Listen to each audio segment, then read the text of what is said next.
The sun was bright that morning, too bright for a funeral, casting long warm rays across the Yorkshire hills, where three little girls stood in black dresses, holding hands in front of the freshly dug grave that now held the only person who had ever truly loved them. And as the wind moved gently through the trees and birds chirped somewhere far off, the world around them felt cruelly ordinary, as if nature didn't understand the weight of what had just been lost. Ellie, Ava, and Millie were 8 years old, identical triplets with different hearts but the same wide hazel eyes. And they didn't cry like children usually do, because the sadness hadn't reached their eyes yet. It lived like a stone in their chests, heavy and strange, and all they could do was hold each other and stare at the gravestone with their mother's name etched into it. The name that had been their whole world until just a week ago, when she suddenly collapsed in the kitchen after making toast, and nothing was ever the same again. Charlotte had been everything a single mom, with tired hands and a laugh that made rainy days feel warm, who sang them lullabies in 3-part harmony just to make them feel seen, who gave them the last bite of her own dinner when money was tight, who stitched their clothes and walked them to school and told them they were the greatest miracle she'd ever known. And yet, in all her years of love, she never once said the word Dad, not even as a passing thought, not when they asked where babies come from or why other kids had fathers at school plays and they didn't. Her answer was always soft and simple. You've got me, and that's more than enough. And for a long time, it was. They had lived in a small 2-bedroom flat with thin walls and a leaky window. But it never felt cold because Charlotte filled every corner with warmth. And the 3 girls, despite their occasional squabbles, were inseparable, growing like vines around each other and around her. And the house always smelled of something baking or something burning when she forgot it on the stove. And they never thought much about the man who wasn't there because she never gave them space to miss anyone else. But then came that Tuesday morning when she collapsed, clutching her stomach with a look of pain and apology. And they screamed until the neighbor came. And they waited for hours in the hospital hallway, biting their fingernails and whispering promises to be good, only to be told in calm, terrible voices that she was gone. And in the days that followed, everything blurred. People they didn't know brought casseroles. The landlord spoke in hushed tones about arrangements, and distant relatives arrived with heavy perfume and too tight hugs. But none of it mattered because Charlotte wasn't there to brush their hair or kiss their cheeks or tell them how to be bravened. Now, in the brightness of that cruelly sunny morning, they stood at the edge of a hole in the ground, too afraid to look in, too small to understand how the world kept moving without her. The service ended and people drifted away, murmuring prayers and leaving flowers. And soon it was just the three girls and a few lingering faces when Ellie noticed a man standing near a tall oak tree, holding something in his hands and staring not at the grave, but at them with an expression she couldn't name, and she frowned, nudged Ava, who looked, then Millie. And they all stood quietly watching him as he walked slowly toward them in the full light of the day. Sunlight glinting off his eyes that were an exact match to theirs. His steps slow and unsure, like he was afraid of what he might say when he got close enough to speak. He stopped a few feet away, crouched down so he wouldn't tower over them, and removed his sunglasses, letting them see his face clearly. And though he looked like no one they knew, something in his features felt like home, and his voice was hoarse when he said, "You don't know me, but I knew your mom a long time ago."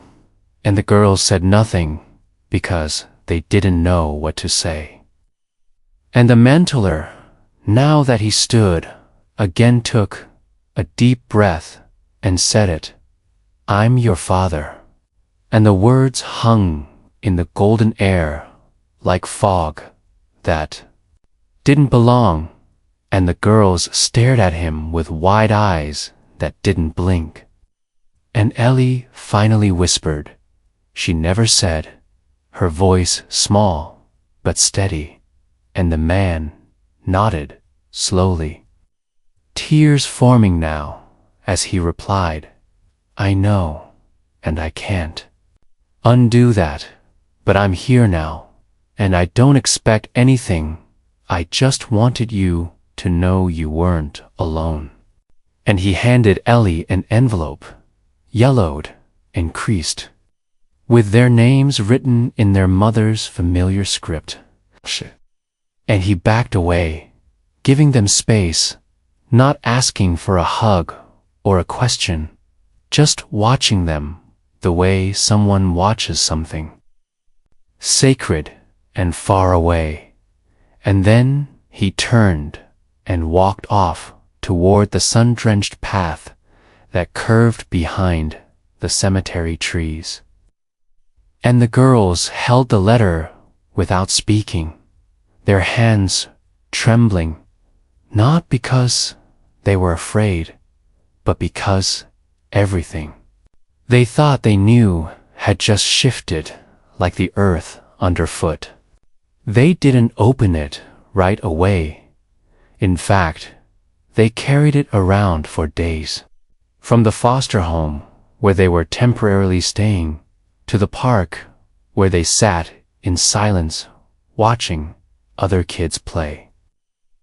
And finally, one afternoon, on a bench in full daylight beneath a big sycamore tree that cast wide shadows across their knees, they opened it together, Ellie holding it steady while Ava and Millie leaned in. And they read their mother's words, written with shaking hands and dated just 3 weeks before she passed, explaining how she once loved a man deeply, how they met at university, how he was kind and brilliant and full of dreams. But life got in the way, and when she found out she was pregnant, he was already gone to start a job in London. And she didn't want to tie him down or beg him to come back. So she said nothing. And for years she wanted to tell them, but didn't know how. And when her health started to fail, she wrote this letter, hoping it would someday find its way to them, that they would forgive her. And that if Thomas ever showed up, they'd know. He wasn't a stranger, not really, but a part of them. And the letter ended with her usual sign of love, you always, forever and beyond. Mamand. By the end, the three of them were crying, not loud, not wailing. Just soft tears falling quietly down their cheeks in the warm afternoon light. And in that moment, they didn't know what to feel hurt that she never told them, or comforted that he had come, but somewhere inside them, something opened, just a little, just enough to let the light in. They didn't speak of him again for several days, not out of anger or fear, but out of uncertainty. The way children often wait to see if a wound will ache before deciding to touch it again. The letter stayed folded neatly in Ellie's coat pocket, right over her heart, like a question she wasn't ready to ask out loud. And though the days went on, and the social worker said big words about temporary care and assessments and next of kin, none of it made much sense to the girls who were still learning how to sleep without her voice in the next room, how to exist in a world that suddenly felt full of people who wanted to help but didn't know how. They had been moved into a small brick house with a kind older couple who had fostered before. And though the woman cooked warm meals and the man told silly jokes, the girls always ate in silence, their eyes drifting to the empty chair where their mum would have sat, their spoons clinking against the bowls, like little reminders that everything familiar had been replaced by something that would never feel quite rightened. Then one morning, just after breakfast, there was a knock at the door, and when the woman opened it, the man from the funeral was standing there. Not in a suit this time, but in a navy jumper and jeans, holding a box of pastries and a hopeful smile that didn't quite reach his tired eyes. And though the foster mother was cautious at first, her tone careful, the girls had already rushed to the door, their small frames tucked behind her legs, like shadows, watching him with a kind of silent curiosity that only children can carry without judgment. He knelt again, the same way he had in the cemetery, sunlight catching the flecks of gray in his dark brown hair, and said, "I know you have questions, I have many too, but I'd like to see you, only if you want to." And then he added, gently, "I brought lemon tarts, your mom's favorite." And something about that tiny detail, a memory he hadn't been told, but remembered, made Ava whisper, "She used to make them when it was sunny." And the man smiled for real that time, a slow, breaking kind of smile, and said, "She did. She taught me once, long ago, and the foster woman looked down at the girls, who nodded without words, and then he was invited in. They sat outside in the garden because it was a clear spring day, the kind where the sun warms the back of your neck and the breeze smells of new blossoms, and they talked. Not about big things, but about little ones, what school was like, what they liked to draw, how Ellie always took her eggs with too much pepper, how Millie could whistle through her teeth, and Thomas, their father, listened like someone trying to memorize the sound of laughter for the first time. And when they asked about their mom, his stories weren't dramatic or rehearsed, just real, how she once got caught dancing in the university library when she thought no one was watching, how she wore mismatched socks every Tuesday for luck, how she couldn't sing in tune but always did anyway, and how she made him feel like he was worth something. Once, and when Ellie finally asked why he hadn't been there, his voice broke, not loudly, but quietly.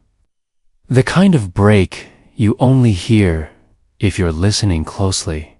And he said, "Because I didn't know.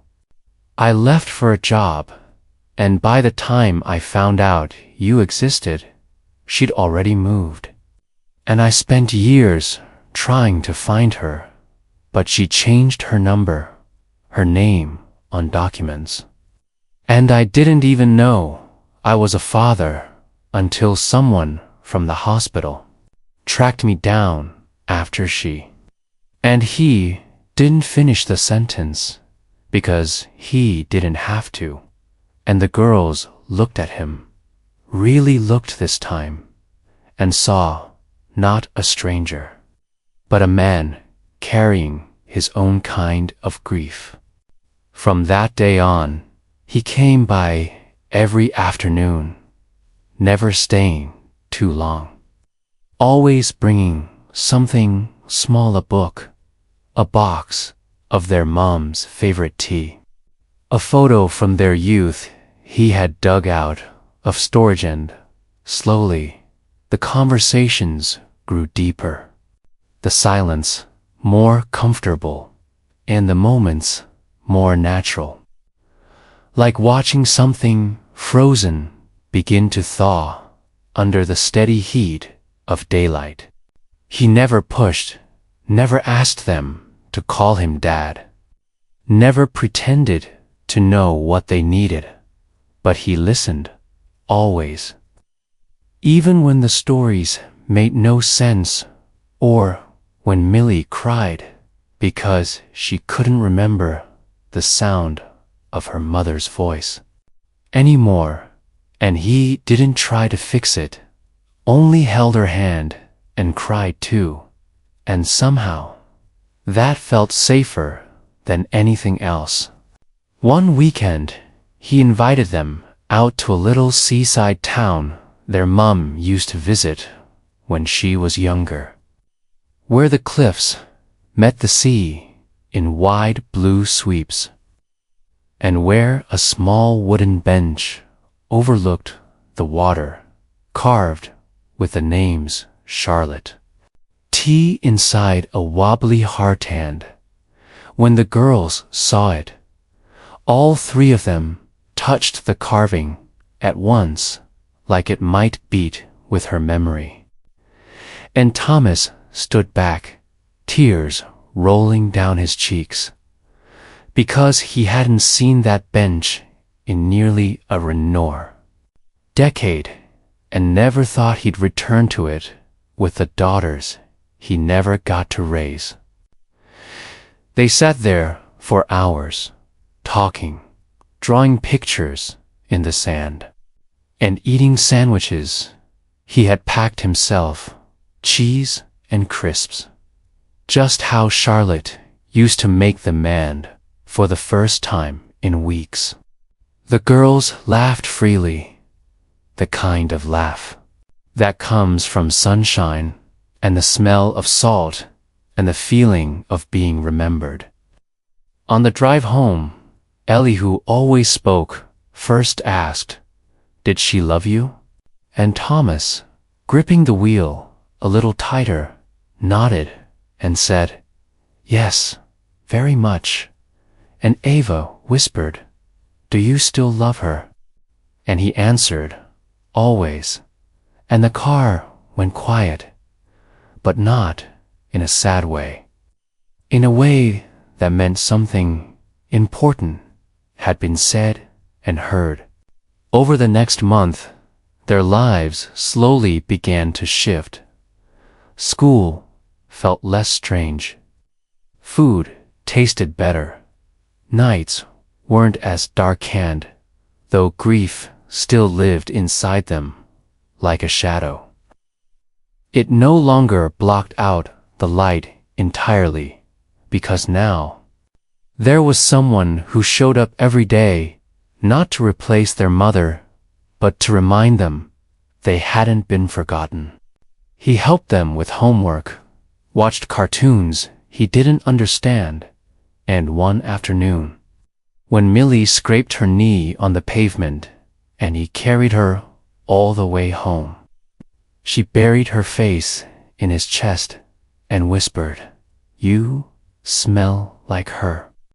And he blinked back tears, saying, "That's because she always wore my jumpers." And they both laughed through the ache.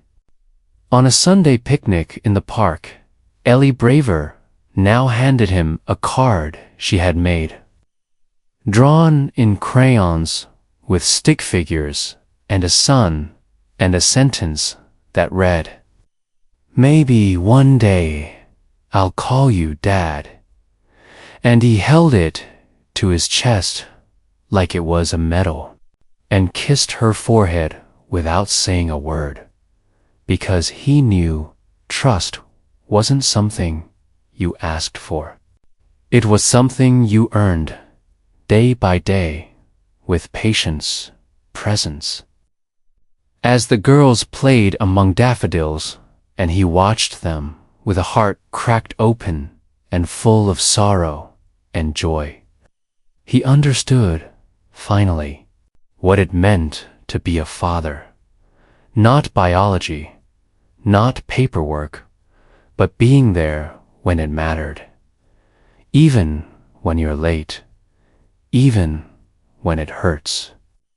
And choosing every day to show up with nothing but love and time and hope. Summer came gently, as if the sky itself understood how fragile the girls still were. And in the long daylight hours that stretched like golden ribbons through the village lanes, everything began to grow: flowers in the garden, warmth in their bones, and something quietly powerful in their hearts that made space for Thomas, not as a stranger anymore, not even just a visitor, but someone who belonged.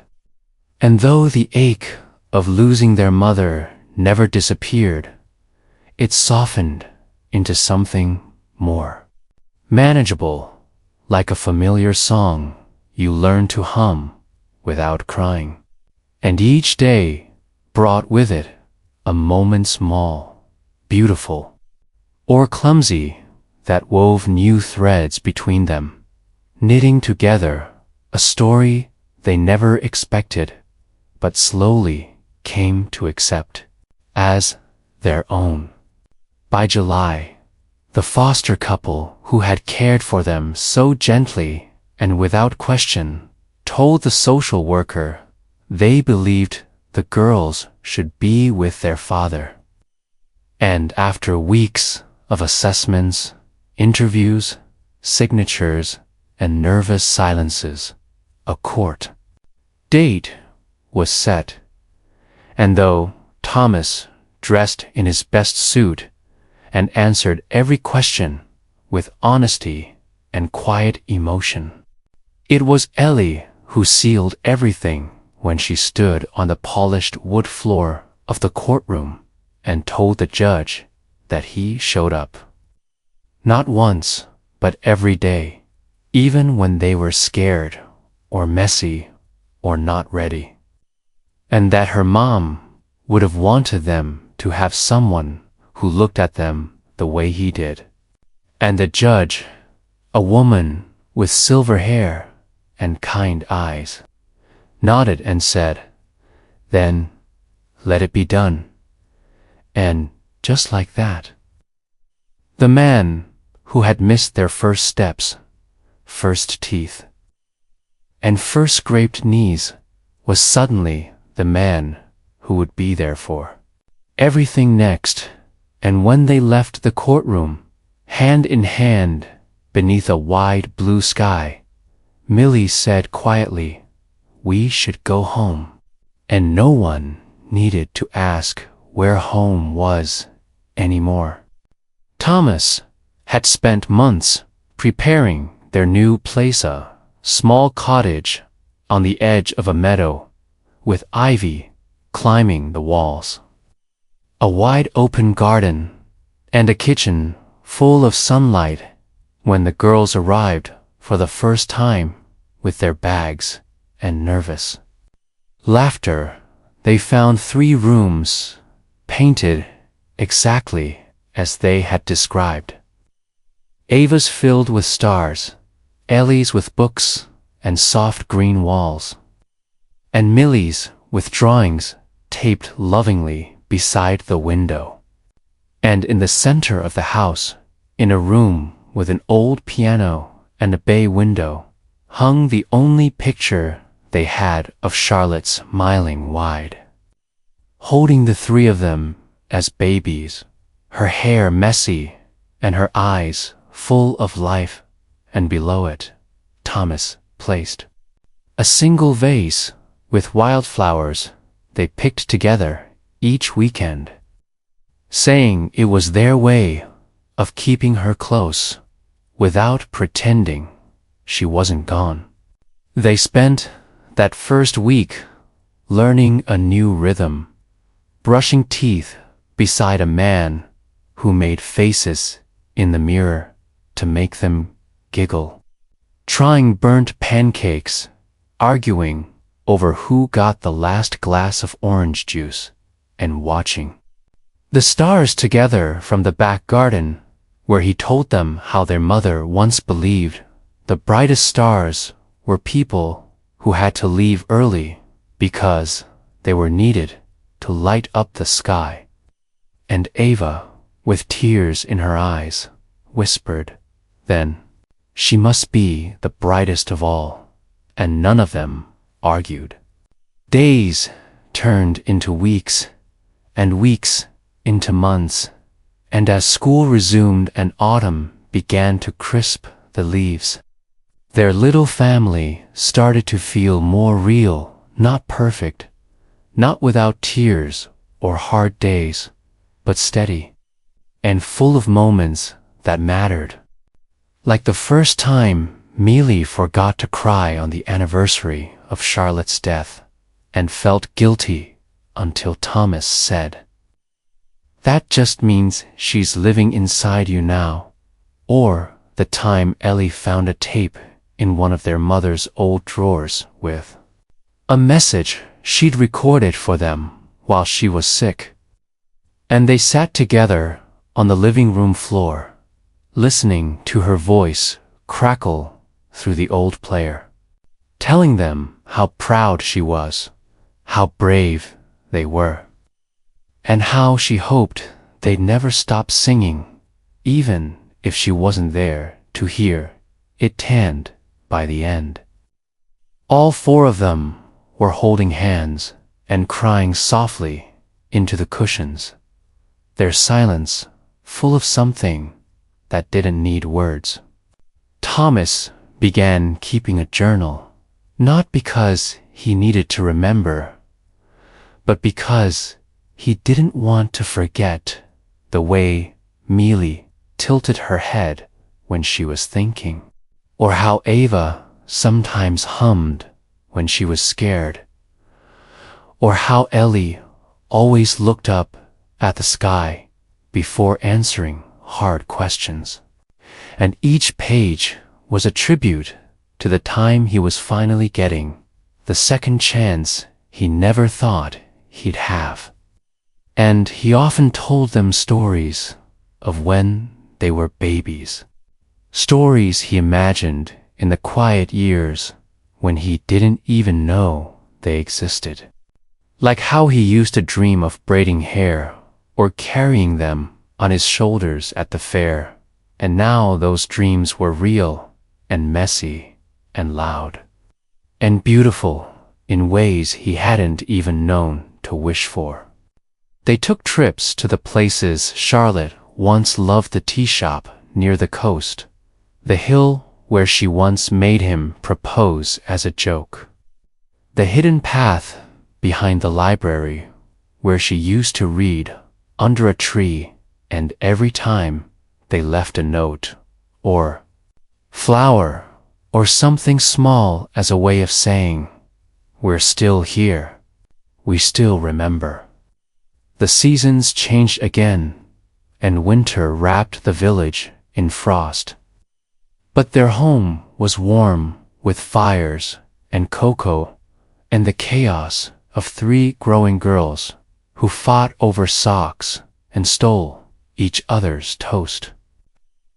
And Thomas learned how to braid hair bad, Leanne how to make bedtime stories come alive, and how to listen without fixing when grief showed up like an unexpected guest at dinner.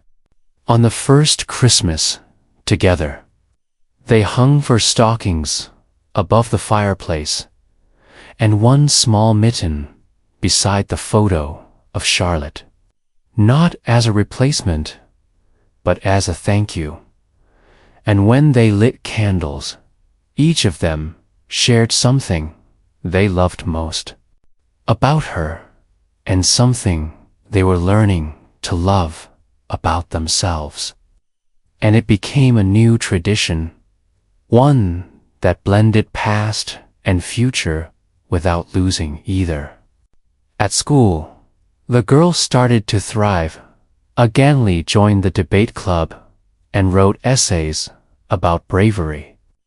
Ava took up painting and made portraits of their family that hung on the fridge. And Millie joined choir because she said singing made her feel closer to Mum. And when Thomas came to see her perform under the stained glass windows of the church, he wept so openly the usher brought him tissues instead of hiding his tears, feeling everything, even the things that hurt. In spring, they planted a tree in the back garden, an apple tree like the one Charlotte had grown beside as a child. And they named it Hope because that's what she gave them even after she was gone. And Thomas took pictures each month to mark its growth, just like he did with the girls, recording how tall they'd grown, how many teeth they'd lost, how many words they could spell. And every night before bed, they read together not just stories, but journals, memories, letters from Charlotte, and new letters they wrote back to her, saying things like, "We had spaghetti again today. Dad forgot the salt," or "I think you'd like how he whistles when he cooks." And those letters went into a little box beneath her photo, a quiet way of keeping the conversation alive. On their 9th birthday, They threw a party in the garden with balloons and chocolate cake and silly hats, and for the first time since she passed, they didn't cry once, not because they didn't miss her, but because the day felt full of love. And when Thomas brought out a gift wrapped in yellow paper, her favorite color, they opened it to find a necklace with 3 interlocking rings and a note that read, "For the 3 parts of one beautiful whole. Your mum would be so proud." And each of them wore the necklace over their hearts, touching it often like a whisper only they could hear. And then one evening, as golden light spilled through the windows and birds sang their quiet dusk songs, Ellie stood in the doorway of the kitchen and said, "I think it's time." And Thomas turned from the stove and asked gently, "Time for what?" And she stepped forward, her eyes full of something older than her years, and said, "To call you Dad." And in the quiet that followed, Ava and Millie appeared behind her and nodded, and the words "Mall" and "sacred" hung in the air before Thomas dropped the wooden spoon and pulled them all into his arms, laughing and crying and holding them so tightly it felt like something in him had finally clicked into place, like a puzzle missing its most important piece. And from that night on, everything settled, not into perfection, but into something better: truth, forgiveness, and a family made not just of blood, but of choices and promises kept. They still visited the grave, always in daylight, bringing sunflowers and songs and small drawings. And they talked to her like she was just away on a long walk, telling her about school and their dad's terrible singing and how they missed her, but were okay, really okay. And the world didn't hurt as much anymore because love had come back. Not the same as before, but strong and real. And every time they stood there together in the warm sun with the breeze in their hair, Thomas would whisper, "Thank you, Charlotte, for them, for everything."